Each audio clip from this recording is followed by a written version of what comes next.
So now we are going to get into another layer of neuro-linguistic programming, which looks at, you're welcome, Natasha, um, a concept called meta models. Right? Meta models is another way of saying almost like your some core beliefs that people have. So let me go to the next slide. So their meta models are it's like meta models are language patterns that can unconsciously prevent us from reaching our goals. And there's three main types that we look at when we're coaching someone. So one of them is deletions, distortions, and generalizations. So the way I want you to think about this is generalizations are is the trunk, and deletions, distortions, and different types of generalizations are the branch. Okay, because so many times when we are deleting or distorting in our language, it comes from us having this, like we have this fixed view of the world that we are, and we're painting everything with the same brush. So let me get a little bit more deep into this. So these deletions, distortions, and generalizations, these models cover like it's a variety of misleading language patterns. And remember, right, that you expose who you are by the way that you speak, and so do your clients. So when I say we and you, I'm meaning the people that we work with. And as an effective coach, it's really our responsibility to understand and to recognize these models as they come up and when we're coaching clients. And we're doing it for our own benefit, not so we can point to the client like, hey, you're deleting or you're distorting or you're generalizing. It's like, here we are with these special set of lenses that we have to look at the way people are communicating so that we can coach them to have um, a better way of communicating and of thinking that is aligned with what they want to achieve. So let's talk about distortions for a second. So one type of distortion is when people do mind reading. For example, if someone, you know, someone comes to you and says, my boss, he doesn't understand me. And so the way to cure distortions, generalizations, and deletions is by asking open-ended questions.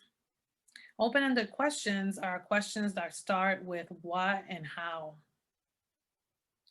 What and how. And those are like your safe places, right? You're like, he doesn't understand me. What is it that he doesn't understand? He doesn't understand me. How do you know he doesn't understand you? He doesn't understand me. What is it that what is it that you want him to understand? Right? Because you want to get at the end of the day, right, as a coach, you want to help your client get to the facts, right? Help them get out of interpretations and narrations and into like what are the facts of what's happening.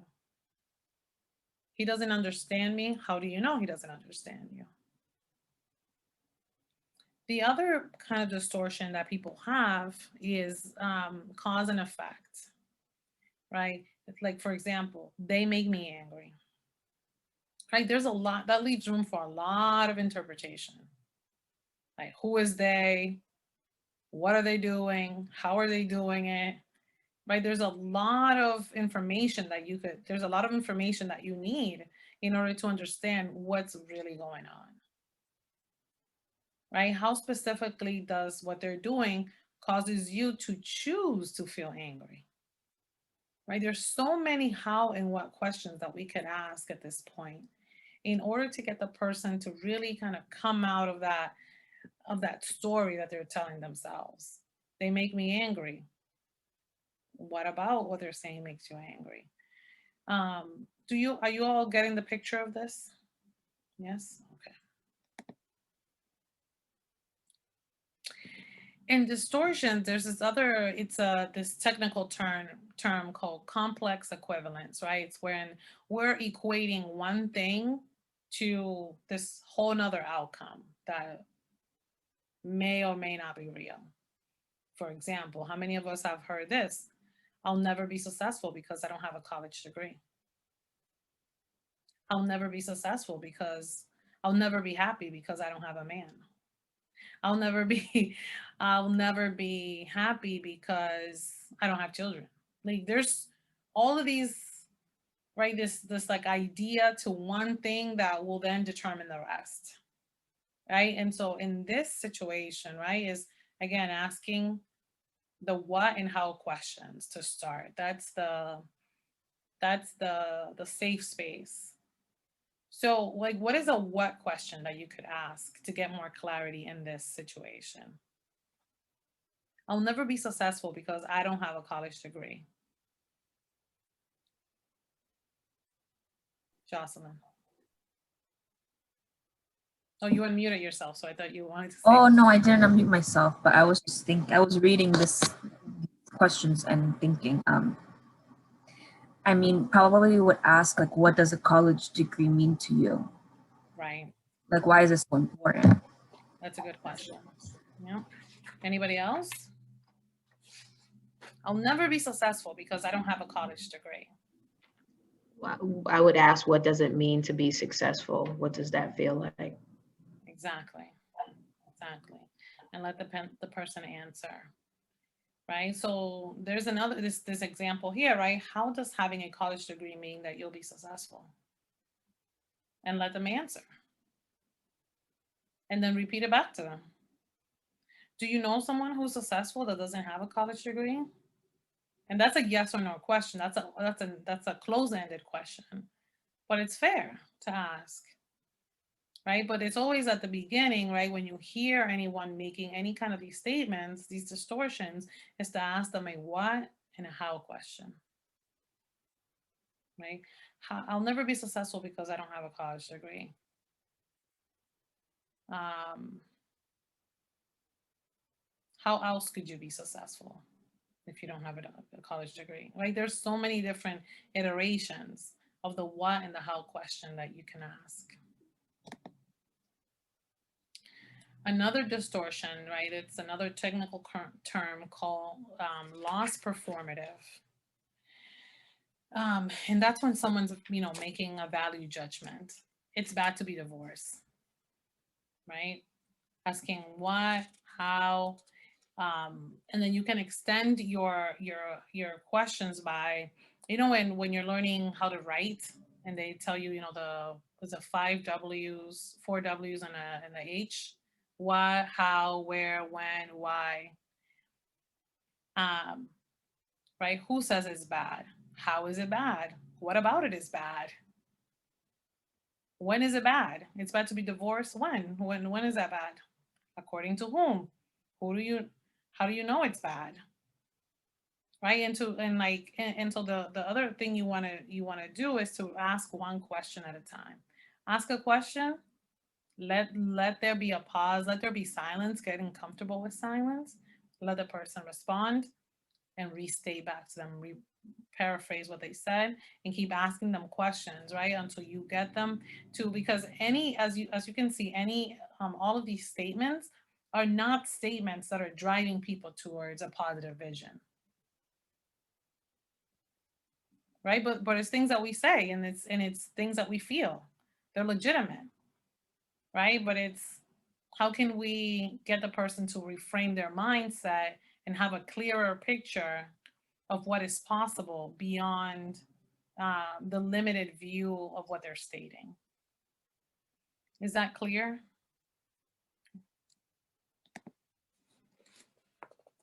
Another distortion, right? presupposing things. Like if my husband knew how much I suffered, he wouldn't do that. There's a lot to be like, what else do we need to find out from this statement in order for us to get a what and how question can we ask? Like there's this one example here. How do you know he doesn't know that you suffer? Because she's saying if my husband knew how much I suffered, he wouldn't do that.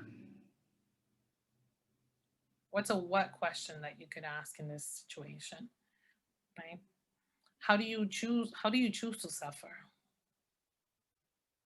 Right? Or if you don't want to go that direct, you can say, how do you suffer? Or what is it that he's doing? Right? And getting more and more and more specific until you bring to the person to the place of getting the facts, seeing the facts, and taking personal responsibility as much as possible for the choices that they're choosing to make from here on. Okay? Let me stop there and do a time check because I think it's time for us to take a break. Let's see. 1:36. Would you like a 10-minute break? Yes? Okay. Let's take a 10-minute break, and then we're going to come back and cover generalizations and some more neurolinguistic programming for the rest of the class. And then tomorrow we'll get into Socratic questioning. Okay, so we'll be back in 10 minutes.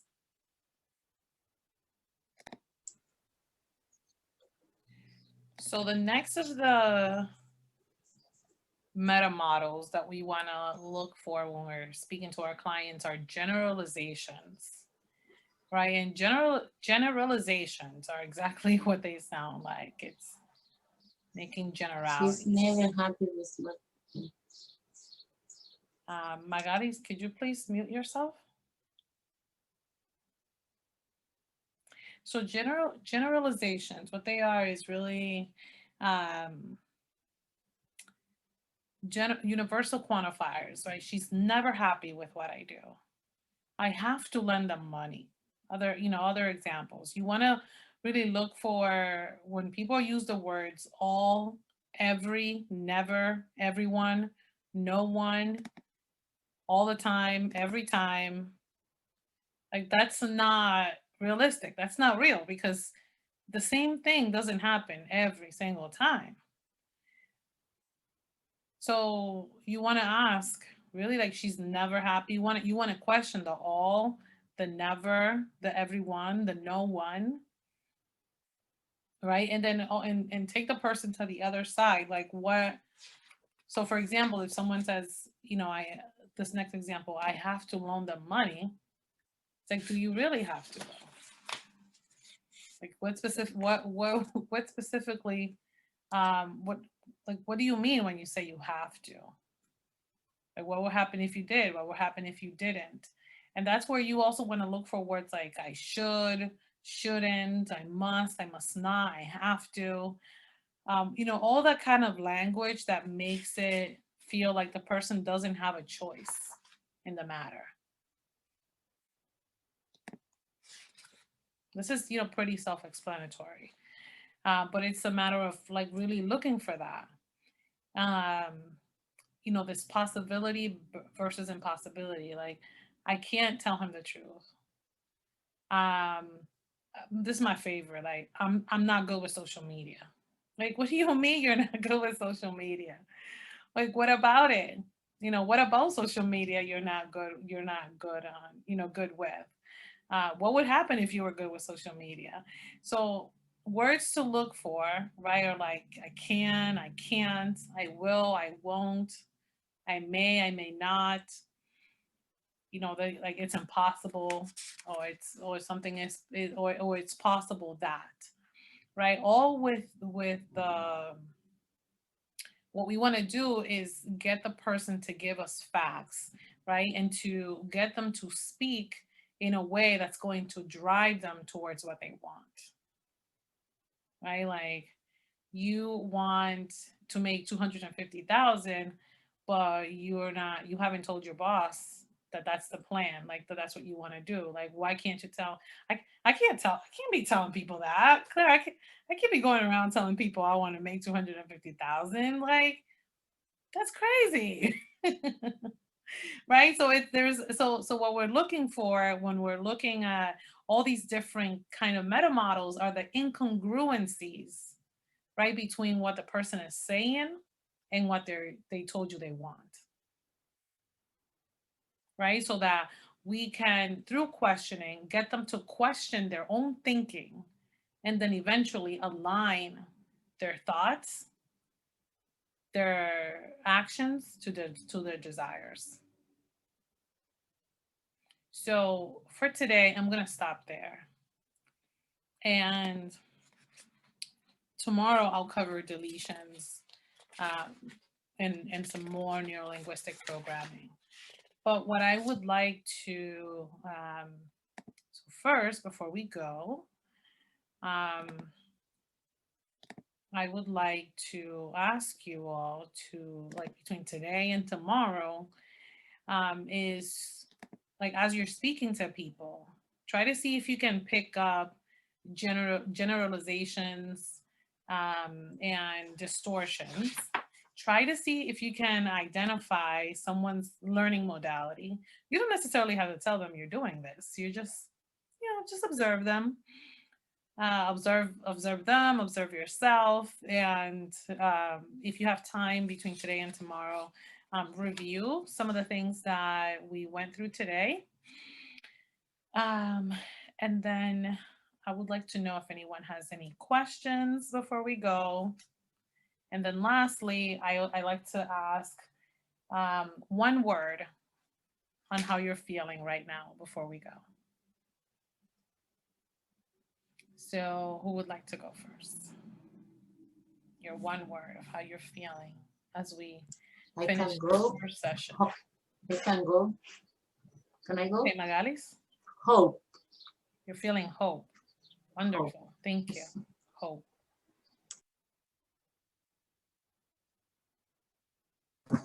I was thinking the same thing. I was thinking hopeful.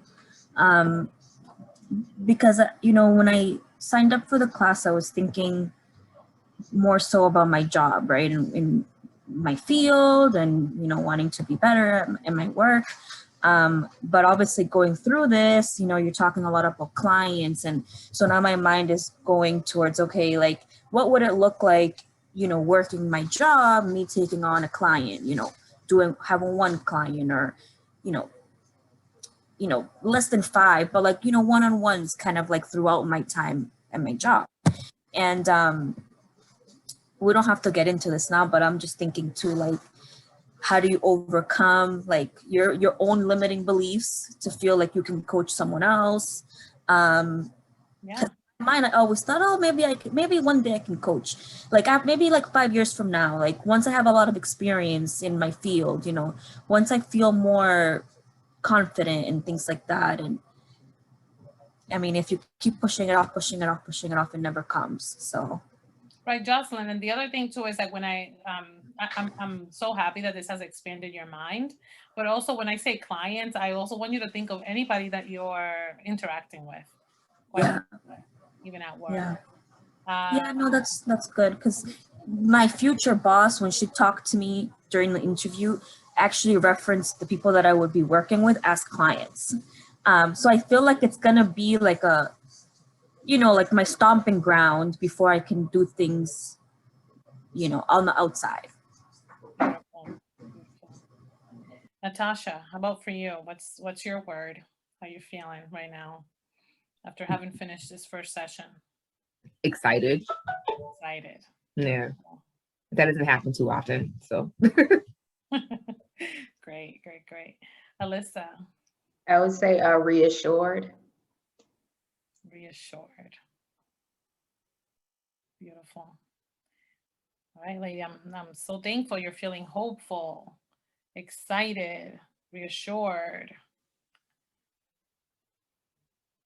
You see more possibilities. And I feel I feel very grateful to be able to do this work and to be able to support you all.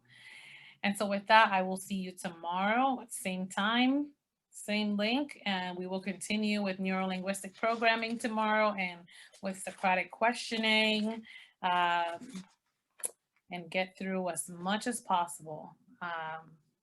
Okay. All right. Enjoy the rest of your day. Take care.